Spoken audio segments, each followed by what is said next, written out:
Coming your way on today's Philadelphia 76ers. Now, according to NBA Insider Shams Charania, the Miami Heat have reemerged as a potential suitor for a James Harden trade. We're going to break that down and see what players Philadelphia could get back. But first, make sure you subscribe to the channel. We're past 12,000 subscribers. The regular season is going to be here before we know it. And anytime there's breaking news or a juicy story out there, you can count on us to give you the latest. So this is what Shams had to say about the latest around Harden and Philadelphia. By the way, Nick Nurse saying today that Harden was a full participant in Sixers training camp. The 76ers will work on a trade of the 10-time All-Star out of Philadelphia. And when you look at the landscape around the league, it's the Los Angeles Clippers and the Miami Heat expected to emerge in this process for James Harden.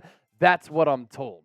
Now, you can look at this at a couple of different avenues here. Could this be a leverage play from Harden's camp to entice the Clippers to up their offer to appease Daryl Morey so that he could go there?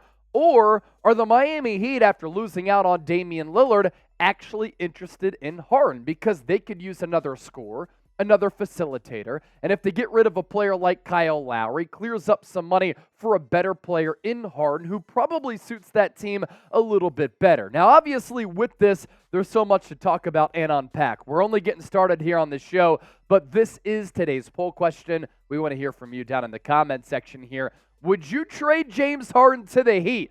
T for trade, P for pass. Would he be good teaming up with Jimmy Butler? Here's the trade idea that we came up with based upon value, based upon my conversations with Nick Roloff, who's the host of our Miami Heat channel. We want to make this as realistic as possible because we're not frauds here on the show. The Heat receive James Harden and PJ Tucker. Harden and Tucker are very close. So they're also both making a lot of money here. So in the NBA, you have to combine the salaries going out with salaries coming in to make a deal work. The Philadelphia 76ers, with that, get Kyle Lowry on an expiring contract because James Harden's deal is an expiring deal as well. You get an intriguing piece in Duncan Robinson who can shoot the three, is kind of out of the rotation for the Miami Heat, but I thought in the playoffs played solid, willing defense with his effort. And he can, of course, stretch the floor. A little bit of playmaking, too, that I was really surprised with. That athleticism was popping out to me. And then the Sixers here are able to get some first-round picks down the road. 2028, 2030 selections. I understand it's down the pipeline. But Philadelphia right now isn't equipped with a lot of draft capital moving forward for a potential rebuild down the road, but also you can use those first-round picks to wheel and deal for another trade at some point in the future. And with Kyle Lowry coming back to Philadelphia here, Lowry would be coming home. He's from Philadelphia, played his college ball at Villanova under Jay Wright, had a lot of success there. He was one of the key pillars early on in Jay Wright's tenure as a guy who stayed in Philadelphia as a highly touted recruit and helped elevate that Villanova program. That was a long, long time ago, and Lowry is far away from his prime years. I had some interest in him coming to Philadelphia after that Toronto Raptors tenure because I thought at that point, the reunion, toughness, physicality, leadership. You had a need at point guard at the time. When you did have Ben Simmons, he could play on-ball, off-ball, put Simmons in that dunker spot. Clearly, this is a player in decline here. You look at the numbers from 2019 and 2020, 19 points per game. Last year, all the way down to 11 points per game.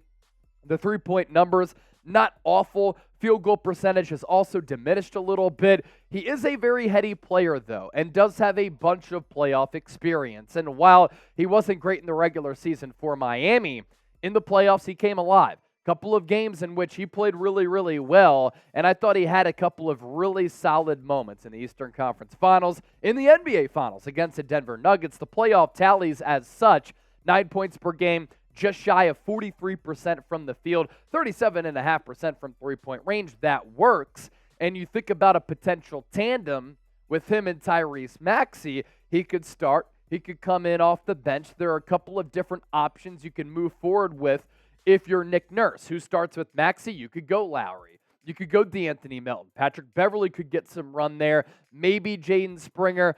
Furkan Korkmaz is a player who is still under contract. He's been, 0 for 3 in his trade demands out of Philadelphia, but he can at least shoot. And then Kelly Oubre, somewhat of a decent athlete at that wing spot. My take with this, I think Lowry more so would be a better backup veteran point guard with championship experience. We know that he's a bulldog, very smart player. I think he could continue to do a lot for the Sixers culture. But then you're looking at some old dogs on this team in that backcourt in both Kyle Lowry and Patrick Beverley. That's why I'm classifying this as a depth move. And then for a player like Duncan Robinson, he gives you that floor stretcher and that shooter, which you could always use at the NBA level. Then you get rid of that drama from James Harden, which I do believe is important at moments.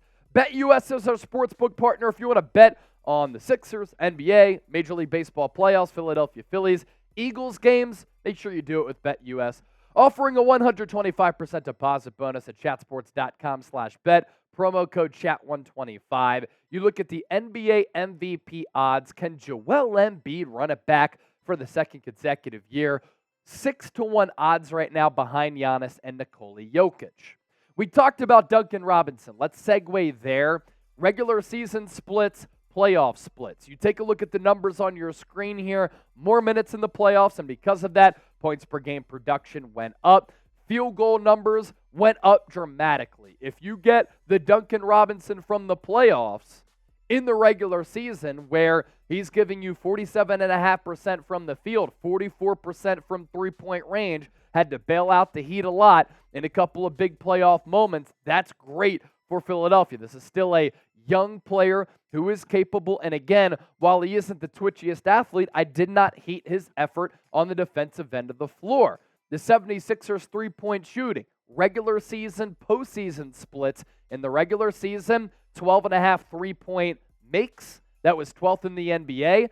32.6 three-point attempts. That was 16th. Their three-point percentage was first. But then you look at the playoffs, their three-point percentage went down to 8th, while their three-point makes around the same, 12.6 to 12.2, but then the three-point attempts, a little bit of a difference there, but the three-point percentage did go down in the playoffs for Philadelphia. Robinson is a player who would come to the Sixers with team control. 2023-2024, $18.2 million. The year after that, 19.4. Year after that, it goes up to 19.9. Yes, he'd be under team control. Yes, he'd be a little bit expensive. In 2025-2026, though, only $9.9 million of that is guaranteed money. You, of course, have to ask yourself the question, is he worth the money for the production? To get a shooter with some length, with some defense, if you get the playoff numbers, that could be worth it. If you get a player who struggled to be in that Miami Heat rotation when they could have used some more offense, and he has those regular season numbers, that becomes a little bit of an issue. The contract is large, but could be valuable if he can maintain that level of play from the 2023 NBA playoffs. So let's show this trade one more time. Harden, PJ Tucker to the Miami Heat. 76ers get Kyle Lowry, Duncan Robinson, and then those 2 first-round picks, which I do think are appealing for this team because, as I noted a little bit earlier, they just do not have a lot of draft capital. Just give us a yes or no down in the comment section. At this point, getting 2 rotation players, 2 first-round picks as well for James Harden might have to chalk it up as a win. You're not getting like that high-level player that Daryl Morey wants, and because of that, maybe this trade doesn't happen. But a Duncan Robinson, given the current iteration of the Sixers roster, is solid. And then Kyle Lowry as a spot starter backup point guard, that's pretty solid too as well. So make sure you subscribe to the channel. This is 76ers Now. We've been pushing out more content, and the more subs that we get, the more videos that we'll do. And you'll be the winner at the end of the day because you can stay in the know with all things Sixers.